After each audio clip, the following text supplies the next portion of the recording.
बातचीत से ही मसला हल हो जाता तो महाभारत का युद्ध नहीं होता। ऐसे समय जबकि बातचीत के सारे विकल्प आजमा लिए गए थे और जब बातचीत असफल हो गई तब युद्ध शुरू हुआ। कुरुक्षेत्र में युद्ध के प्रथम दिन ही जब कुंती पुत्र अर्जुन ने सामने खड़ी सेना में अनेक बंधु और बांधवों को देखा तो अत्यंत करुणा से युक्त होकर शोक वचन कहने लगा।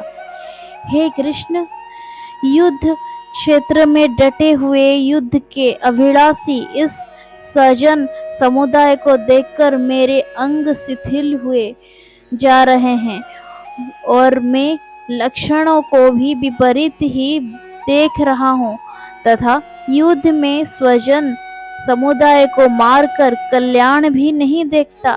हे कृष्ण, मैं न तो विजय चाहता हूँ न राज्य तथा सुखों को ही।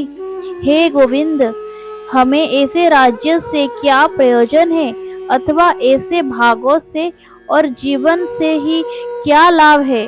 हे मधुसूदन, मुझे मारने पर भी अथवा तीनों लोगों के राज्य के लिए भी मैं इन सबको मारना नहीं चाहता, फिर पृथ्वी के लिए तो कहना ही क्या है। ऐसे बहुत से बातें अर्जुन बोलकर रणभूमि में शोक से उद्विग्न होकर बाण सहित धनुष को त्याग कर रथ के पिछले भाग में बैठ गए। सोचिए, सामने युद्ध खड़ा है, सभी बंधु बांधव आपको मारने के लिए तैयार ही बैठे हैं और वे शोक नहीं कर रहे हैं, लेकिन अर्जुन शोक कर रहा है। यदि अर्जुन ऐसे समय युद्ध नहीं करता तो क्या होगा। कृष्ण यही अर्जुन को समझाते हैं। हे अर्जुन, तुझे इस असमय में यह मोह किसी हेतु से प्राप्त हुआ, क्योंकि न तो यह श्रेष्ठ पुरुषों द्वारा आचरित है न स्वर्ग के दोनों वाला है और न कीर्ति को करने वाला ही है। इसलिए हे अर्जुन, नपुंसकता को मत प्राप्त करो। तुझ में यह उचित नहीं जान पड़ती। हे परंतप, हृदय की तुच्छ दुर्बलता को त्याग कर युद्ध के लिए खड़ा हो जा।